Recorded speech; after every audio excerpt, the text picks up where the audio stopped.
जय हिंद, वंदे मातरम। दोस्तों, स्वागत करता हूं आप सभी का आपके अपने परिवार दीक्षित एजुकेशन अड्डा पर। दोस्तों, कैसे हैं आप सभी? उम्मीद करता हूं आप सभी बढ़िया होंगे और अपनी पढ़ाई को कंटिन्यू कर रहे होंगे। आज की क्लास उन स्टूडेंट के लिए अति महत्वपूर्ण है जिनका भविष्य में दिल्ली पुलिस कांस्टेबल का एग्जाम होने वाला है। आपकी परीक्षा में जैसे सवाल पूछे जा रहे हैं और जिस पैटर्न पर सवाल पूछे जा रहे हैं, ठीक उसी पैटर्न पर आधारित कुछ महत्वपूर्ण फैक्ट लेकर आया हूं जो आपकी परीक्षा के लिए अति महत्वपूर्ण रहेंगे। इसको आप अपनी कॉपी के अंदर नोट करते चलिएगा। दोस्तों, आपकी जानकारी के लिए बता दें, आपका जो दिल्ली पुलिस कांस्टेबल का एग्जाम है, बिल्कुल दोस्तों एक मॉडरेट लेवल का एग्जाम आपसे पूछा जा रहा है। स्टैटिक जीके का रोल बहुत बड़ा है। 15 से 20 क्वेश्चन आपके स्टैटिक जीके से पूछे जा रहे हैं। 8 से 10 क्वेश्चन आपके पॉलिटी से। बाकी बचे जो क्वेश्चन है वो दोस्तों आपका हिस्ट्री, ज्योग्राफी यानी कि विविध विविध प्रश्न आपसे पूछे जा रहे हैं। आज दोस्तों हम डिस्कस करने वाले हैं बहुत ही महत्वपूर्ण टॉपिक। नंबर 1, पंचवर्षीय योजनाएं। हर शिफ्ट में एक सवाल आपको देखने को मिल रहा है पंचवर्षीय योजनाओं से। नंबर 2, भारत सरकार के द्वारा जो योजनाएं चलाई गई हैं वो भी दोस्तों हर शिफ्ट में 1 से 2 योजनाएं आपको देखने को मिल रही हैं। और पॉलिटी के कुछ महत्वपूर्ण फैक्ट, इनको हम डिस्कस करेंगे इस क्लास के अंदर।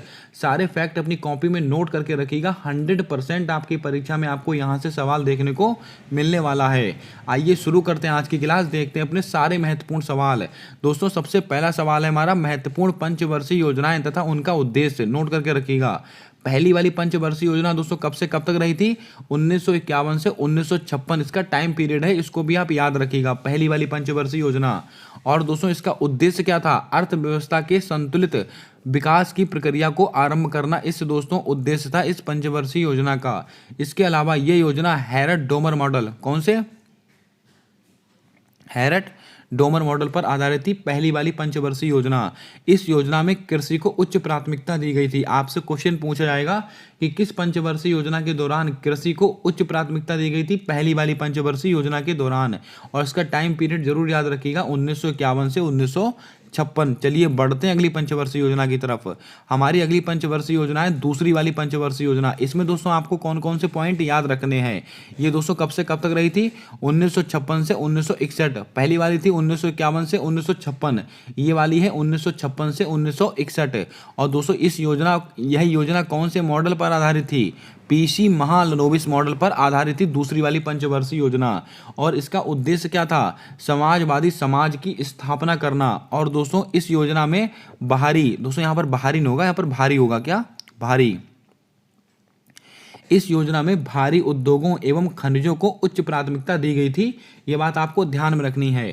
तो दोस्तों मैंने आपको क्या क्या बताया? दूसरी वाली पंचवर्षीय योजना 1956 से 1961, पीसी महालनोबिस मॉडल पर आधारित, समाजवादी समाज की स्थापना करना, भारी उद्योगों एवं खनिजों को उच्च प्राथमिकता दी गई थी इस योजना के दौरान। अगली वाली पंचवर्षीय योजना। अब दोस्तों हमारी अगली पंचवर्षीय योजना है तीसरी पंचवर्षीय योजना। महत्वपूर्ण योजना है, परीक्षा में कई बार सवाल यहां से पूछा गया है। यह योजना कौन से मॉडल पर आधारित थी? John Sandy model. कौन से? जॉन सैंडी मॉडल या सुखमय चक्रवर्ती मॉडल, इन दोनों मॉडल पर आधारित थी तीसरी वाली पंचवर्षीय योजना। कब से कब तक है? 1961 से 1966। एक बार फिर से रिवाइज कीजिएगा। पहली वाली पंचवर्षीय योजना 1951 से 1956, दूसरी वाली 1956 से 1961, तीसरी वाली 1961 से 1966। इसको आप ऐसे ही रिवाइज करेंगे तो आपको याद हो जाएगा। अब दोस्तों इसका उद्देश्य क्या है? अर्थव्यवस्था को आत्मनिर्भर बनाना तथा स्फूर्ति अवस्था में पहुंचाना इसका उद्देश्य था। इस योजना में कृषि व उद्योग दोनों को प्राथमिकता दी गई थी। तो आपसे सवाल पूछा जाएगा कि किस योजना के दौरान कृषि तथा उद्योग दोनों को प्राथमिकता दी गई, तो आपको जवाब होना चाहिए तीसरी वाली पंचवर्षीय योजना। अब बात करते हैं चौथी पंचवर्षीय योजना को लेकर। चौथी पंचवर्षीय योजना कब से कब तक रही थी? 1969 से 1974। इसको भी आप याद रखिएगा, बहुत ही अच्छा सवाल है, परीक्षा में कई बार पूछा गया है। और इसके दोस्तों महत्वपूर्ण चीजें क्या हैं? इस योजना का दोस्तों जो मॉडल था, यह योजना आर गॉडगिल मॉडल, कौन से दोस्तों? आर गॉडगिल मॉडल पर आधारित थी। और इसका उद्देश्य क्या था? स्थायित्व के साथ विकास तथा आर्थिक आत्मनिर्भरता की प्राप्ति। जो दोस्तों महत्वपूर्ण होगा उसको मैं आपको नोट कराते चलूंगा। अगला सवाल। और दोस्तों इसका एक फैक्ट और है, इस योजना में भारत की कृषि वृद्धि दर सबसे अधिक थी। इसको भी आप नोट करेंगे तो आपसे सवाल पूछा जाएगा कि किस योजना के दौरान भारत की जो कृषि वृद्धि दर है वो सर्वाधिक थी? चौथी वाली पंचवर्षीय योजना के दौरान, 1969 से 1974। अगला सवाल दोस्तों, पांचवी वाली पंचवर्षीय योजना ये कब से कब तक रही थी? ये दोस्तों रही थी 1974 से 1978 के बीच में। और इस योजना का प्रमुख उद्देश्य क्या था? गरीबी उन्मूलन तथा आत्मनिर्भरता की प्राप्ति। महत्वपूर्ण सवाल है, याद करके रखिएगा। परीक्षा में कई बार पूछा गया है। अब दोस्तों बात करते हैं छठी पंचवर्षीय योजना को लेकर। छठी वाली देखिए दोस्तों, छठी वाली पंचवर्षीय योजना का समय कब से कब तक है? 1980 से 1985। और इसका उद्देश्य क्या था? गरीबी उन्मूलन और रोजगार में वृद्धि। इसको भी आप याद रखें। परीक्षा में दोस्तों छठी वाली पंचवर्षीय योजना कई बार पूछी गई है।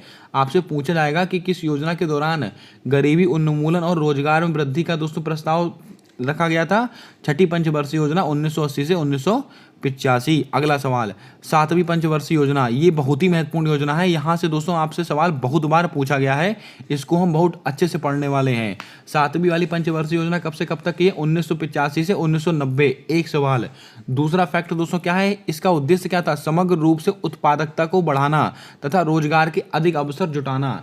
आपसे कई बार सवाल पूछा गया है एसएससी में कि उत्पादकता को सर्वाधिक बढ़ाना तथा रोजगार के क्षेत्र में अवसर जुटाना, ये कौन सी योजना के आधारित है? सातवीं वाली पंचवर्षीय योजना। कब से कब तक? 1985 से 1990। अब इसके दोस्तों प्रमुख बिंदु भी आपसे कई बार परीक्षा में पूछे गए, वो भी मैंने आपको यहाँ पर मेंशन किए हुए हैं, नोट कर लीजिएगा दोस्तों। हर लाइन से एक सवाल आपसे पूछा जाएगा।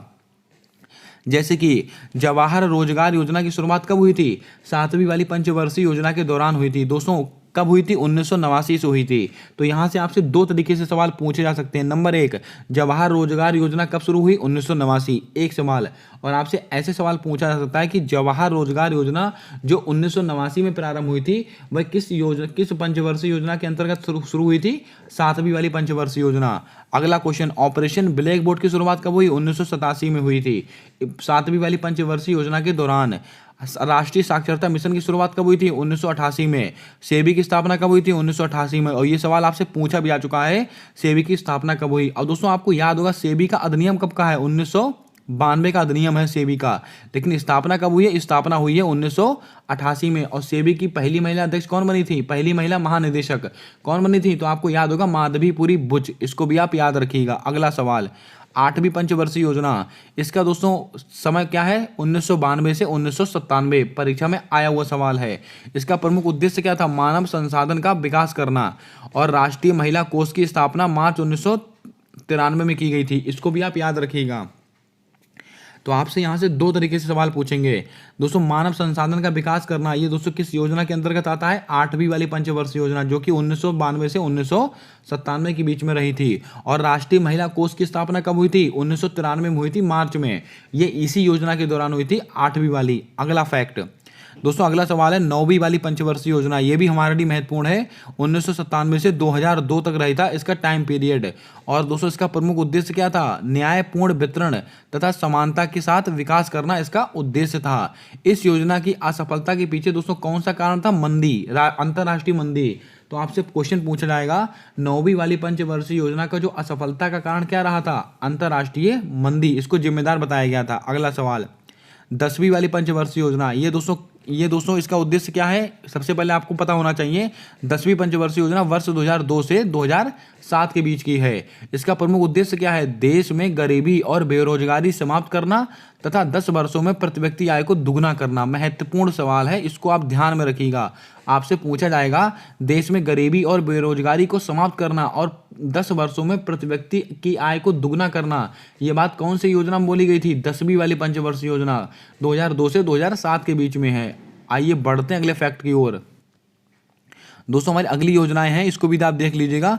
11वीं पंचवर्षीय योजना, ये कब से कब तक रही थी? 2007 से 2012 के बीच में रही थी। और इसका प्रमुख उद्देश्य क्या था? तीव्रतम और समावेशी विकास करना।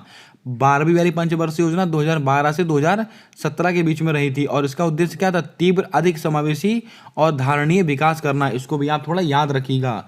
ये दोस्तों 12 पंचवर्षीय योजनाएं थी और इनसे बनने वाले जो सवाल बन सकते हैं सारे मैंने आपको नोट करा दिए। इसको आप नोट कर सकते हैं। इसका PDF भी मैं आपको प्रोवाइड कर दूंगा। और दोस्तों इसकी PDF पाने के लिए आपको क्या करना है, मैं कई बार बता चुका हूँ। 70 78 142 717। आपको दोस्तों इसकी PDF और जो भी कंटेंट वाली क्लास है उसकी PDF और डेली एनालिसिस का जो दोस्तों PDF होती है वो सब प्राप्त करने के लिए मात्र आपको इसके ऊपर 20 रुपीज़ पे करने पड़ेंगे। और उसका जो स्क्रीनशॉट है हमको इसी WhatsApp नंबर पर शेयर करना पड़ेगा। आपको सारी PDF प्रोवाइड कर दी जाएंगी।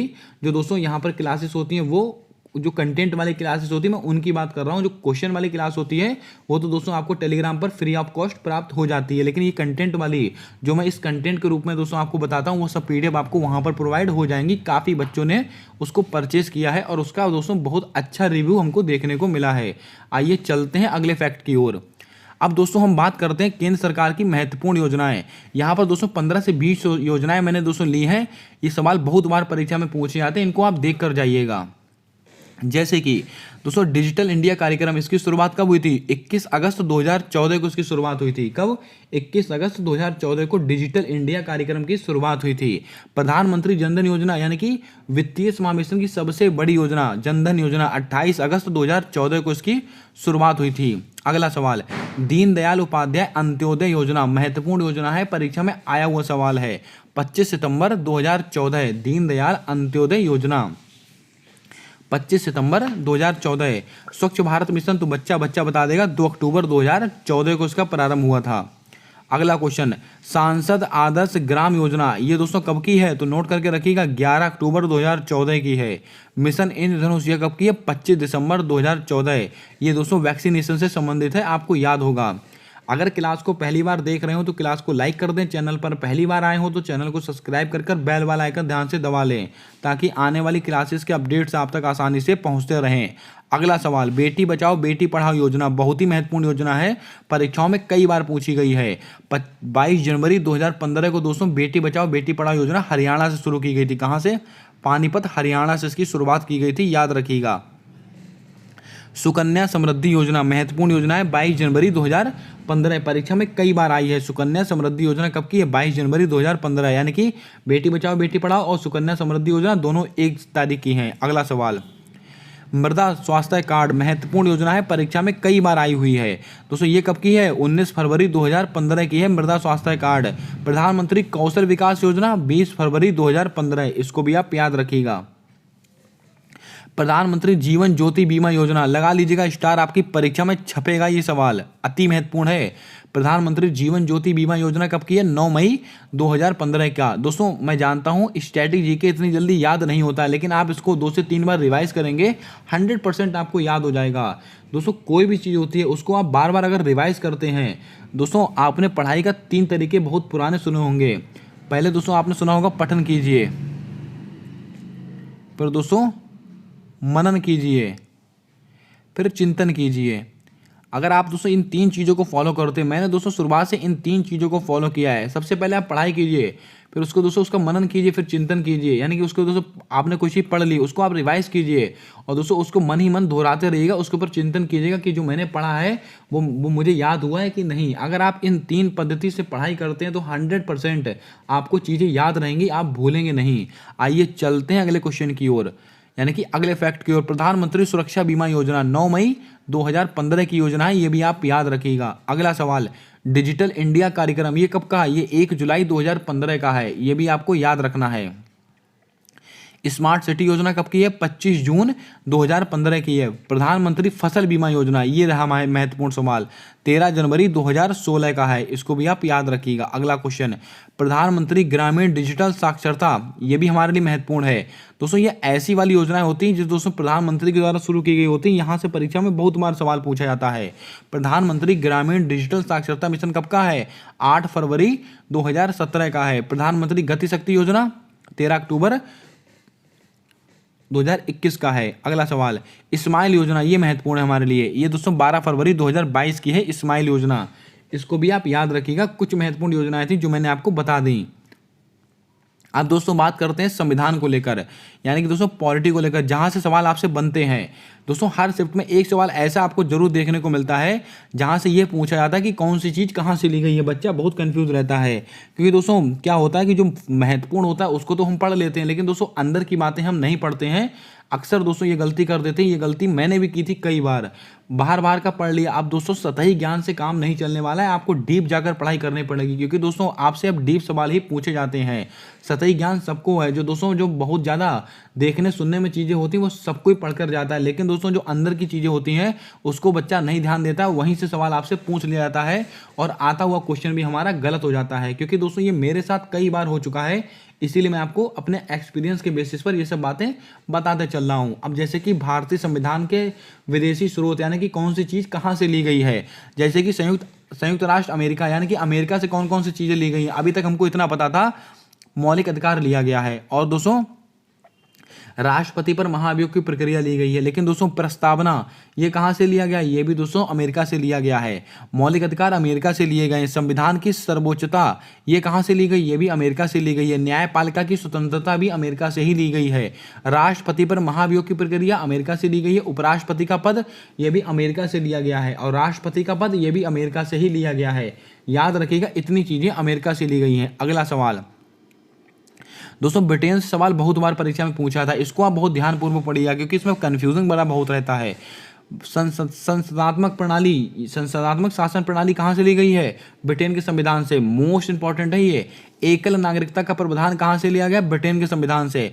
विधि निर्माण की प्रक्रिया कहाँ से लिया गया है, ये भी ब्रिटेन से लिया गया। विधि का शासन ये भी दोस्तों ब्रिटेन। विधि निर्माण प्रक्रिया और विधि का शासन ये दोनों ब्रिटेन से लिए गए हैं। मंत्रिमंडल प्रणाली ये भी ब्रिटेन से ली गई है।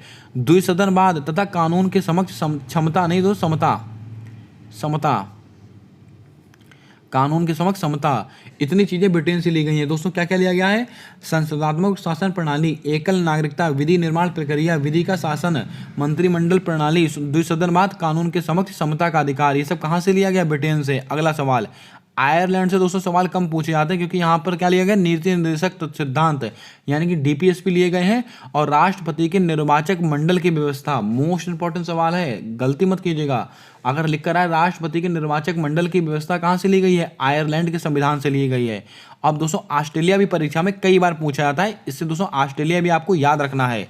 प्रस्तावना की परिभाषा, प्रस्तावना दोस्तों कहाँ से लिया गया है, तो अभी हमने देखा अमेरिका से लिया गया है, लेकिन प्रस्तावना की अगर परिभाषा आपसे पूछ ले तो आपको कहना है ऑस्ट्रेलिया से ली गई है। समवर्ती सूची की अवधारणा ये भी ऑस्ट्रेलिया से ली गई है, हम कई बार डिस्कस कर चुके हैं। केंद्र व राज्य के मध्य शक्ति का बंटवारा में केंद्र व राज्य के मध्य संबंध कहाँ से लिए गए हैं, ऑस्ट्रेलिया से। संसद के दोनों सदनों की संयुक्त बैठक दोस्तों यानी ज्वाइंट सिटिंग का दोस्तों उल्लेख कहाँ से लिया गया है, तो याद रखिएगा ऑस्ट्रेलिया से। इसके अलावा व्यापार कहाँ से लिया गया है, ऑस्ट्रेलिया। वाणिज्य एवं समागम की स्वतंत्रता ये भी ऑस्ट्रेलिया से ली गई है, इसको भी आपको याद रखना है। अब दोस्तों जर्मनी से क्या लिया गया, आपातकाल में परिवर्तन के दौरान राष्ट्रपति को मौलिक अधिकार से संबंधित शक्तियां कौन से आर्टिकल से ली गई, कहाँ से ली गई, जर्मनी से ली गई हैं। महत्वपूर्ण सवाल है, परीक्षा में कई बार आया है। अगला क्वेश्चन, कनाडा के संविधान से दोस्तों क्या लिया गया है, संघात्मक विशेषताएं, राज्यपाल की नियुक्ति। मोस्ट इंपॉर्टेंट सवाल है ये राज्यपाल वाला। राज्यपाल की नियुक्ति दोस्तों कहाँ से ली गई, तो आपको कहना है कनाडा से। और संघात्मक विशेषताएं कहाँ से ली गई हैं, कनाडा से।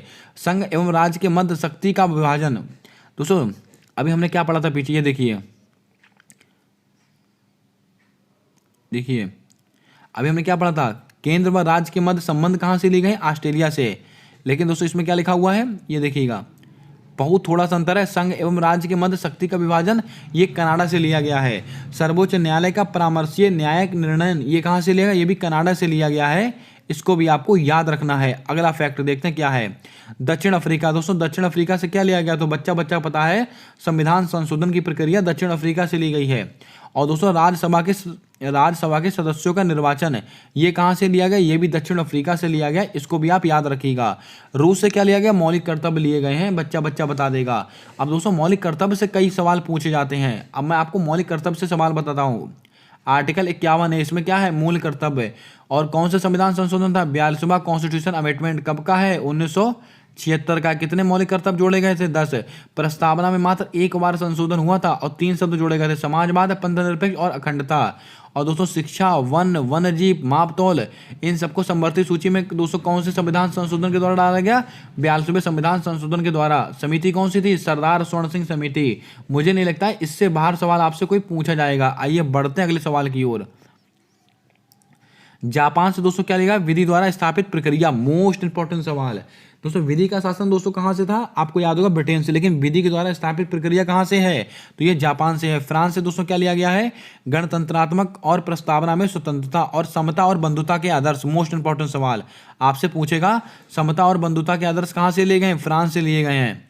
इसको भी आप याद रखिएगा। ये दोस्तों कुछ सवाल थे जो हमने आज डिस्कस किए हुए हैं। मुझ उम्मीद करता हूँ आज की क्लास आपको पसंद आई होगी, आज का कंटेंट आपको अच्छा लगा होगा। अगर क्लास पसंद आई है तो क्लास को लाइक कीजिएगा। चैनल पर पहली बार आए हो तो चैनल को सब्सक्राइब कर बेल वाला आइकन ध्यान से दबा लीजिएगा, ताकि आने वाली क्लासेस के अपडेट्स आप तक आसानी से पहुंचते रहें। मिलते हैं नेक्स्ट क्लास में, तब तक के लिए जय हिंद जय भारत दोस्तों।